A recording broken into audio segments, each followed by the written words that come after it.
Mijntje van Beers is a dear friend of mine. She's somebody that really helped me through a difficult, long assignment while I was in the Netherlands.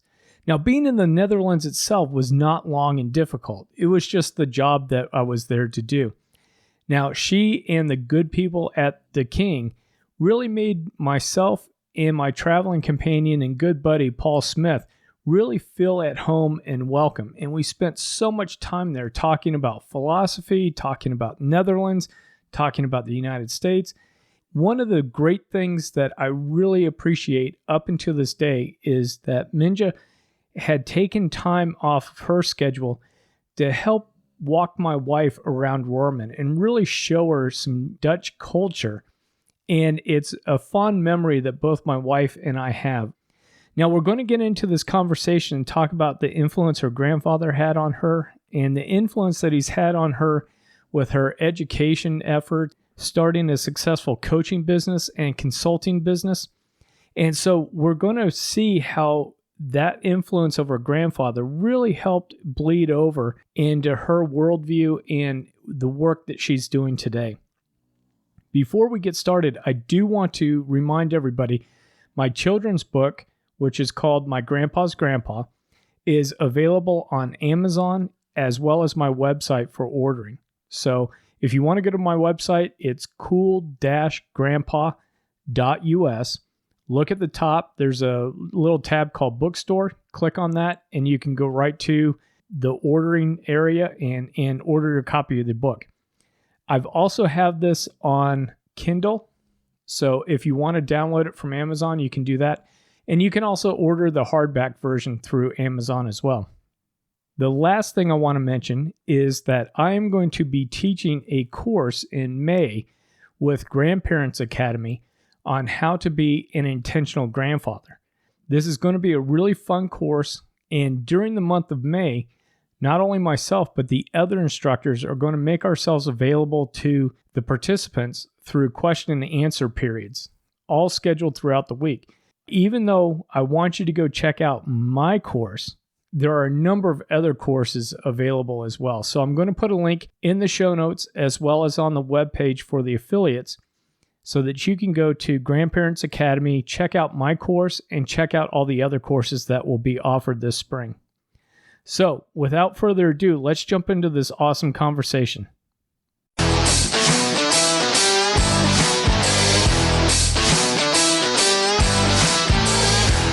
Hello, and welcome to the Cool Grandpa Podcast. This is your host, Greg Payne, coming at you from Studio 12. This podcast is about being the best possible grandpa you can be, focusing on what it is to be a grandpa and how we can all share that experience together for our grandchildren. Hi, Mijntje. Thank you so much for being on the Cool Grandpa Podcast. I'm excited to have you on because you were a dear friend of mine in my travels to the Netherlands, and I'm excited to talk to you about your grandfather. Thank you. Thank you for having me, Greg. One of the things I'd love to do is learn more about your grandfather. Maybe you can give us his name, his background as a youth that you know, and we can start that discussion that way. Oh, yeah, sure. His name was Kees van Beers. It's my father's father. He traveled around when he was younger, a bit through the Netherlands. He was a painter. He painted very nice pictures. And he used to work at the carnival before my father was born. But he had to quit because of having kids and a family and needing stability. And they had 4 boys. And in total, he had 4 grandchildren. Now, did he always live in the Roermond area, the what? No, eastern part? They lived close to Eindhoven, so about 35-minute drive from where I live, where I grew up. Oh, okay. Now, what was his experience like? Because he would have been like post-war and Reconstruction period. Did he have any stories or any memories that he shared with you about that period? Actually, he was during the war. He was working at the carnival because of an incident with a German soldier. So he traveled around like that. And he always told me about the fun things he experienced at the carnival and at people he met there. And he didn't really talk about any details or anything that happened, but he always used to teach us as kids that you never know what you're going to do in war. So he was very non-judgmental about everything that happened. Oh, wow. I bet that would have been really liberating as you were growing up and just going through life and trying different things that, you had a grandfather that wasn't judging you and wasn't telling you, you have to do this or you have to do that. Oh, definitely, definitely. Oh, Yeah. that's great. And So, he used to teach us to look at all the sides of things. So not only your perspective, but try to think about what it's like for another person or someone you're in a fight with. Or, that was very important to him. well, that's really unique, having that perspective, because I know as I'm getting older, I'm falling into the trap sometimes of, this is how things should work and this is how people should react and this is how, all of those types of things. But being able to be so broad minded and trying to take in those perspectives and even just teaching you to think about those different perspectives, I'm sure had a big impact on you. Oh, definitely, definitely. And especially because he was in the war and he lost a brother during the war. And it's easy to be angry about all kinds of stuff. And it could have been easy for him. And it took me a while because when I was little, I didn't know how important that was and how difficult that must have been for him. And still, even after the war and after everything he'd been through, he never ever spoke bad about any person. Wow, that's really unique because it's not uncommon that going through those experiences you become bitter towards people or situations, and you hold on to that resentment and that anger. So that what a great example.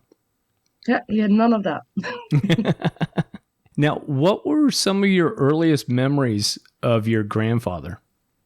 I think because after thinking about talking about my grandpa, and I loved him dearly, um, I was thinking about what's my earliest memory, and I think one of the things that comes to mind is that I remember being at the carnival was in my town, in my city, and being with him at the carnival. He knew all the people from all the rides and some of the older people he used to work with, and that was very impressive as a kid. Um, and talking about it, I think the rest of the family must have been there, but I can't remember them being there. I just remember my grandpa being there. Yeah, that had to have been really impressive to be able to go to this big experience with all the sounds and sights and smells and everything and have your grandfather walk you along and introduce you to people and say hi, or this is how this works. And this is, let's ride this ride. That one's not so good, whatever that was. But wow, I can just imagine that situation. Oh yeah, and it was funny because it stuck with me even now. I'm 34 now, and there's this thing at the Dutch Carnival where you pull a rope and you get a prize. Um, and I remember him telling me that's the worst paying ride for the people who run it. So whenever you get there, you have to do that, and I still do. Oh, yeah. Yeah. Just to make sure that they make a little bit of money. Yeah. Yeah, I mean, it's interesting how our grandfathers can give us those insights, and some of that would be, here maybe tipping a little bit extra when you go out for meals or you're at the bar or whatever, knowing that at least in the States, they get paid differently and rely on those tips. Having a grandfather that might have worked as a server and might have come up is going, hey, give them a little bit more because they're working hard and maybe this isn't a great shift or a great table. Hmm. So that's awesome insights. Definitely. How were things like growing up? Was he living close by to you or was he somewhat far away? No, it was about 30, 35 minutes from where we live, and we used to visit most Sundays. So I Okay. was lucky to have him around a lot. And during holidays and stuff, they would come over and spend a week or a weekend at our place. Um, so I was very blessed to have spent a lot of time with him. Oh, that's awesome. That's great. Were there any activities that you can remember that were specifically activities with you and your grandfather? Meaning, when you would go to visit or when he would come to visit you, that you always went for ice cream or you always went for a walk at this park, something along those lines? No, I know because he was a painter, and I think he hoped that I inherited some of his talent, which I didn't. Um, but I remember that there was always a coloring book and crayons and stuff, and he used um, to to teach, like, if you hold the marker like that, it's better, and so that's something we used to do. And I remember reading books. He gave me a few very nice books with very nice pictures in it. So we used to do that, and whenever they came over, it was just all kinds of fun. Okay. Okay. Now, how was that relationship like as you started to become a teenager, as you started to become 12, 13, 14 years old? Well, it changed a bit because that's around the time where he got ill. He died from cancer eventually when I was about 14. And I think what changed is that I started to feel that he might have something important to teach me. So it was more like um, having a conversation with him about what's going on in my life, what's going on in the world. And he was a very good listener. I know from what I've been told from my father and my family that he used to be he could be very hot-headed, and he was the most patient grandpa you can imagine. So I can't even think about how how that must have been when he was younger, because I remember him just sitting there listening and asking questions about school, about friends, about what's going on, what are you doing. I remember getting a game console, I don't even remember which, and he wanted to know everything about how it worked. What does it do? What games do you play? How do they go? Um, so he was very invested in knowing how my life was. Oh, that's great. That's one of the cool things I think that grandfathers can do is just sit and listen, ask a few questions, but then sit down and be quiet and let the granddaughters and grandsons talk and listen to what they're saying. Oh, definitely. Yeah, and he was very good at it. Oh, that's wonderful.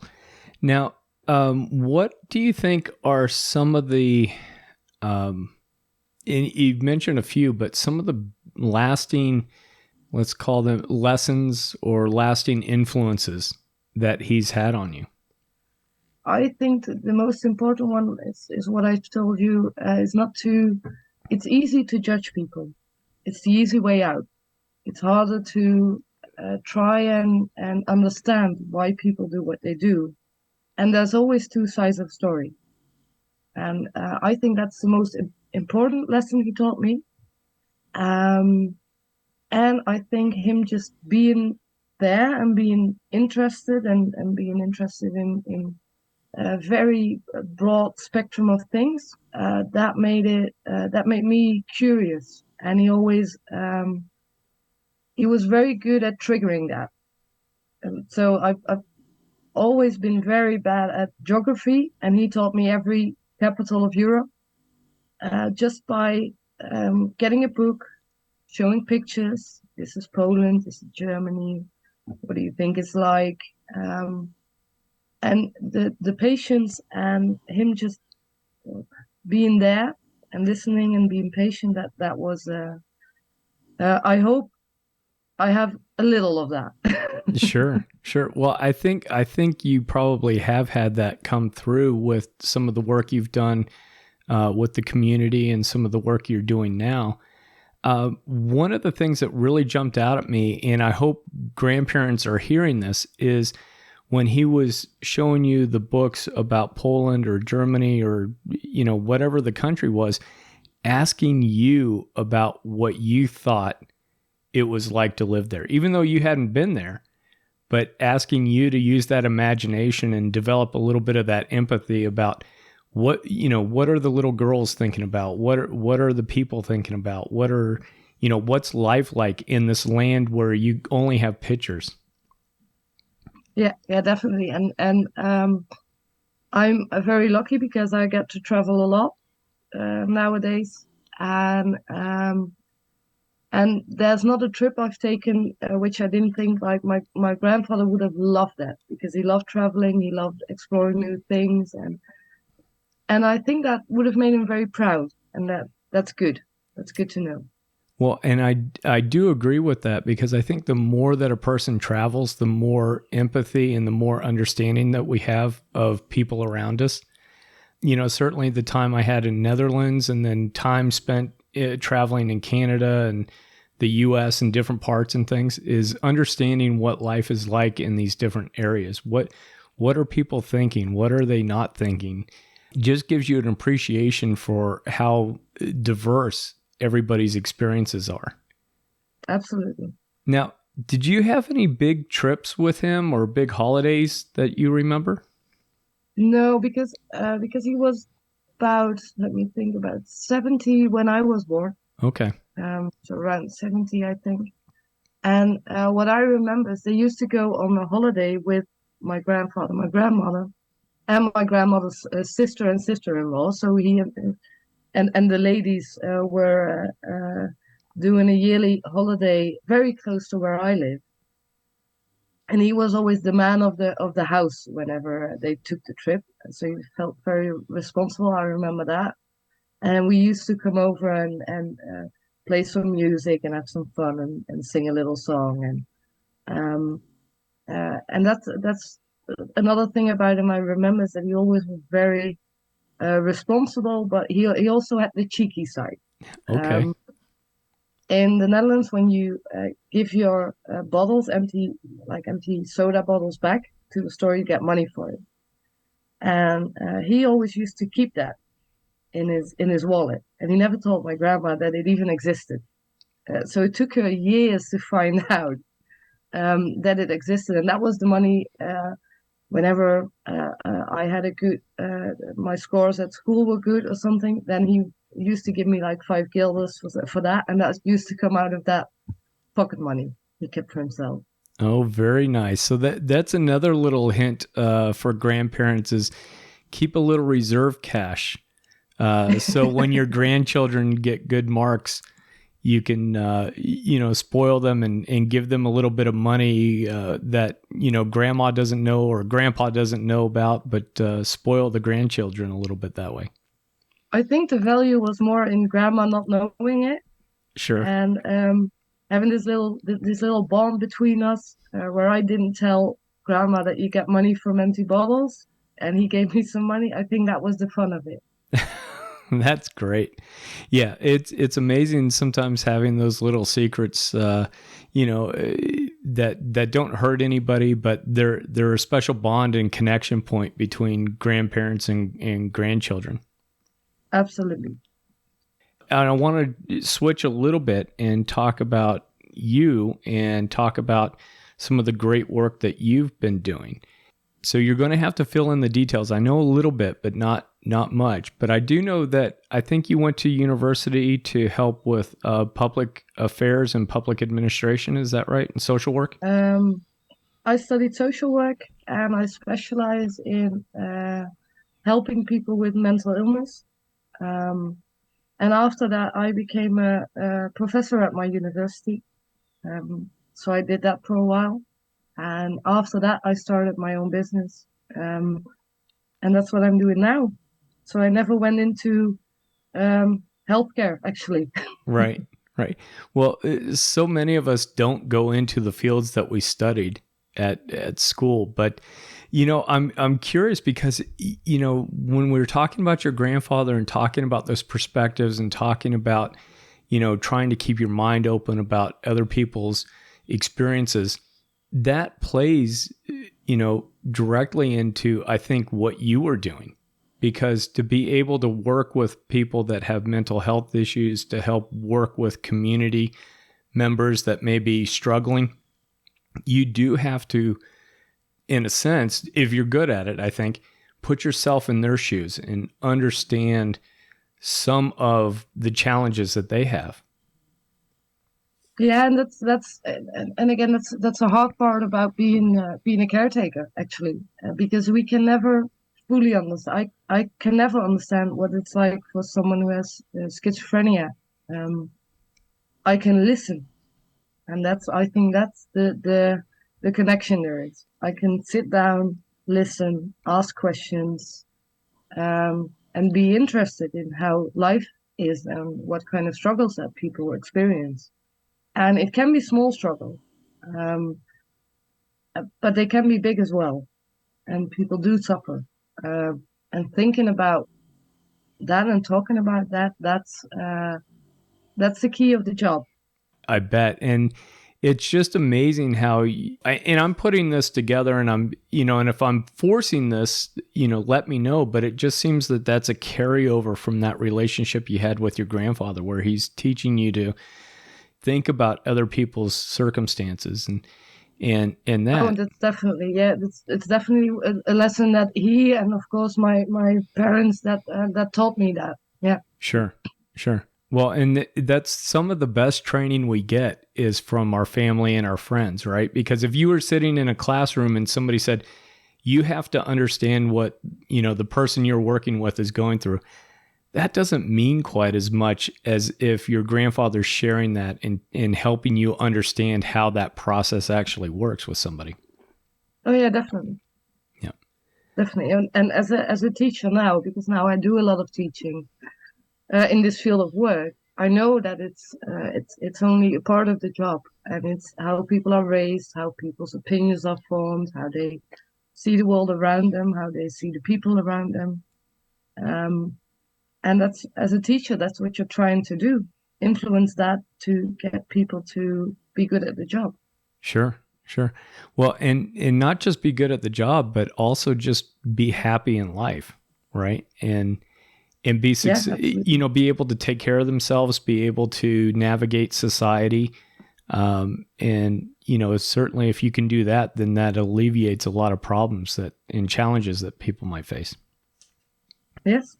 That's Now, what is the business and what are you working on now? I started a business teaching in social studies, social law. I do a lot of law right now, policy making, and of course, psychology and psychiatry. That's what I teach in, and I develop educational programs, so I write a lot. Okay. Now, are you doing this in affiliation with any universities or schools, or is this something that you're doing on your own and you're kind of consulting? I'm doing both. So last year I worked for the university I studied at, and I worked at for 10 weeks, but I worked for different kinds of companies. And anyone who calls me and needs my opinion or expertise. Oh, okay. So you are doing... Well, it's a combination of public work through universities and maybe some of the, I don't know, city or province that might need some help. And then also doing work with companies that might be looking for I do a lot of work. Right now, I do a lot of work for cities who need their professionals trained or upped in their expertise, upgraded in their expertise. That's what I do now. So I work all over the country, and that's very nice. That's very lovely. Well, and being able to go out and, like you said, traveling is part of, I think, your background and in your blood, and meeting new people and seeing how people are doing the same task, but in a different area, and how they might be approaching that is just incredibly stimulating. Oh yeah, absolutely. Yeah, that's one of the things I love about my job. Oh, that's awesome. Let me know, what's the best way for people to reach out to you? What's the best way for if people want to get in contact with you? The best way is to just go to my website, Mijntje van Beers .nl. That's quite easy. And you can find different ways of contacting me through there. And you can find me on LinkedIn, where I'm not as active as I would like. But I do share some of the work I do. So that's the best way to reach out to me. Okay. And send me a text, give me a call. Sure. Well, and we'll put the links to your website and your LinkedIn profile into the show notes for this episode, so people can, easily find you and connect with you and learn more about the awesome work that you're doing. Thank you so much. Now, is there anything about your grandfather or anything about the work and business that you're doing that I haven't asked you that you would love to share? Well, I think I was teaching today. I had a class and I was talking about having this conversation with you. And one of the students asked me, what's the thing that you remember the most? And it's quite a hard question to answer, because I remember a lot of small things, but in general, the thing I remember most about my grandfather is that he was very loving and accepting, and that whenever you were around him, and I can't speak for my niece and nephews, of course, he made you feel special, and I think that's what grandparents are for, making you feel special. That's great memory and great insight too, because, so many of us are able to detach a little bit because we're not raising those grandkids, and we're able just to love them for who they are and then share some of our, whatever wisdom we might have, be able to share that with them. Absolutely.